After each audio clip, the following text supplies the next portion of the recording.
John Mayall, legendary blues guitarist and founder of John Mayall and the Bluesbreakers, died on Monday at the age of 90, Vanity Fair reports. Born in Macclesfield, England in 1933, Mayall taught himself to play the piano, guitars and harmonica as a kid. After graduating from the Manchester College of Art, he maintained a side hustle playing with local musicians. In 1963, he founded the Bluesbreakers with drummer Peter Ward, bassist John McVie, who would later join Fleetwood Mac, and guitarist Bernie Watson. Together they helped bring the sound of American Delta blues, artists like Muddy Waters, John Lee Hooker and Elmore James, to English venues and audiences. In 1965, Eric Clapton, who'd quit the Yardbirds, joined the lineup. Among the fans and organizations posting condolences was the Rock and Roll Hall of Fame, which was set to induct him into its ranks in October. Although he was not part of the standard voting round, the Hall's committee had selected him this year to be ushered in under the Musical Influence Award, along with Alexis Korner and Big Mama Thornton. Mayall, whose keening, jazz-inflected tenor vocals reflected the heavy influence of the American singer Mose Allison, fronted his group, known variously as the Bluesbreakers or Bluesbreakers in its earliest incarnation, on keyboards, harmonica and occasional guitar, and penned dozens of original songs. Among the players he brought into his bands were such legends as Eric Clapton, Peter Green, Mick Taylor, Jack Bruce, John McVie, Mick Fleetwood and Ainsley Dunbar. He was perhaps best known in America for the song, Room to Move, a staple on FM radio in the early 70s. That was the song Mayall chose to end his touring career with, at the close of his final concert, which took place March 26, 2022 at the Coach House in San Juan Capistrano, California. Many of the blues masters who paved the way for Mayall offered him praise for his keeping the genre in the limelight. John Mayall, he was the master of it, said B.B. King, saying that if it weren't for him and other British musicians of his prime era putting their own spin on the blues, a lot of us black musicians in America would still be catchin' the hell that we caught long before. Musicians attested to what it meant to play with Mayall. As far as being a blues guitar sideman, the Bluesbreakers gig is the pinnacle. That's Mount Everest, said Walter Trout. You could play with B.B. King or Buddy Guy, but you're just gonna play chords all night. This guy features you. You get to play solos. He yells your name after every song, brings you to the front of the stage, and lets you sing. He creates a place for you in the world.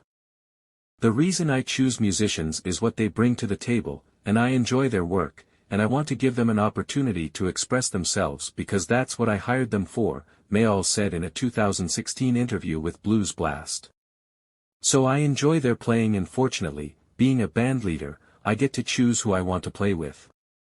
So, I indulge my own musical enjoyment. Improvisation is the main thing. You have your structure of the musical piece, and then you embellish it in whatever direction that evening's performance entails. So, it's always been the bedrock of everything I've done. The whole idea is to create music as you're playing. The improvisational thing is the main part of it. You're exploring the music. Beginning his pro career in London during the early 60s among such purist Brit blues bandleaders as Alexis Korner, an early sponsor in the English blues clubs, Cyril Davies and Graham Bond, Mayall featured front-line players who were among the cream of the highly competitive blues scene. His own talents were often overshadowed by the legendary musicians who played behind him. Between 1965 and 1969, he employed in succession three staggeringly gifted lead guitarists, Clapton, Green and Taylor. Clapton exited Mayall's unit to found the rock supergroup Cream with bassist Jack Bruce, another of his sidemen, and drummer Ginger Baker. Green himself bowed out of the Bluesbreakers to form Fleetwood Mac with Mayall's one-time rhythm section of Fleetwood and McVie. And, on Mayall's recommendation, teenage phenom Taylor replaced Brian Jones in the Rolling Stones. For years, Mayall's blues rock outfit prevailed as a distinguished finishing school on the order of Miles Davis's jazz bands.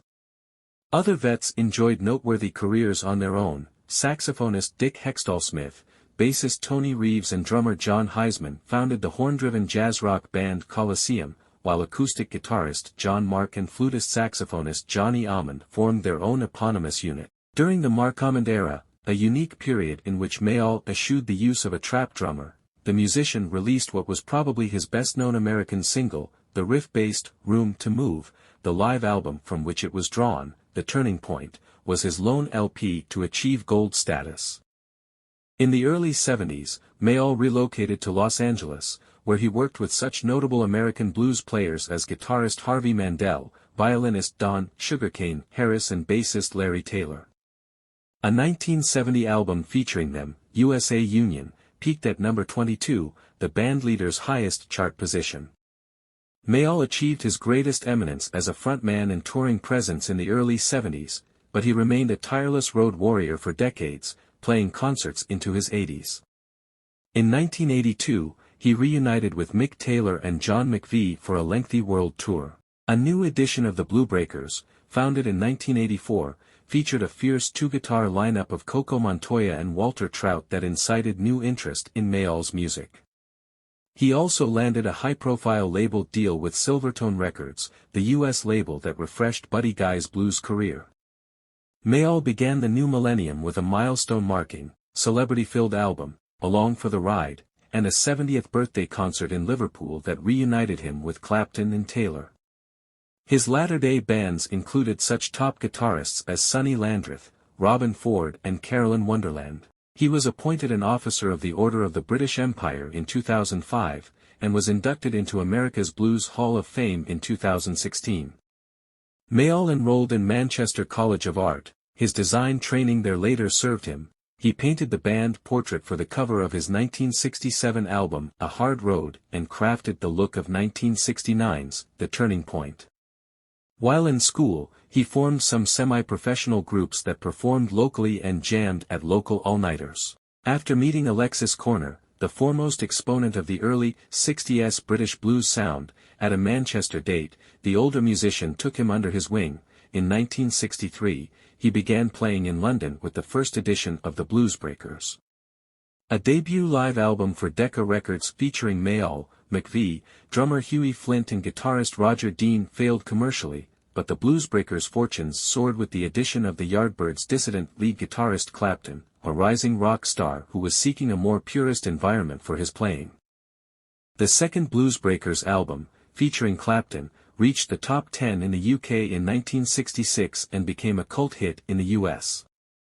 However, the guitarist seemed unable to commit full-time to Mayall's group, and by 1967 he had been displaced by Peter Barden's lead guitarist Peter Green, who flexed a similarly powerful Chicago-style electric attack. A Hard Road was a potent showcase for Green, whose album-closing instrumental, The Supernatural, served as a blueprint for his later composition, Black Magic Woman. But his time with Mayall was also short-lived, and he wooed his bandleader's rhythm section to form an even harder-edged blues-rock combo, Fleetwood Mac. Prodigious 18-year-old Mick Taylor, who had fatefully sat in with the Bluesbreakers after Clapton failed to show for a 1965 date near London, was recruited to fill Green's slot. He appeared on 4 Mayall albums between 1967 and 1969. Mayall himself magnanimously suggests Taylor as Brian Jones' replacement in the Stones.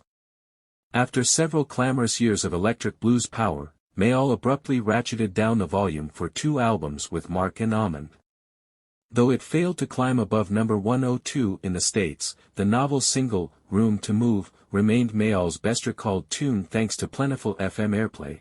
Another track featuring the Mark Almond combine, Don't Waste My Time, peaked at number 81 in 1970. When Mayall was named as an inductee into the Rock and Roll Hall of Fame in April, his social media accounts said that he was pleased to be going into the hall alongside Alexis Corner, who, back in 1963, suggested that a living could be made playing the blues in London. In a 2016 interview with Blues Blast magazine, Mayall reflected on the benefits of his level of fame and notoriety. I mean, it's still an acquired taste for my listening public, and they're not of sufficient numbers to put me on the charts or put me in the news in any way, he said. So I'm still pretty much of an outsider in that respect, so I just go my own way and hope for the best. BT, we just have a great time playing, which is just an enviable situation, because people in big hit groups and everything, they're kind of stuck with what they've made famous, and they've lost the opportunity to improvise and explore. Mayall is survived by his 6 children, Gaz, Jason, Red, Ben, Zach and Samson, along with 7 grandchildren and 4 great-grandchildren. His death announcement also mentioned the support of his previous wives, Pamela and Maggie, and a devoted secretary, Jane.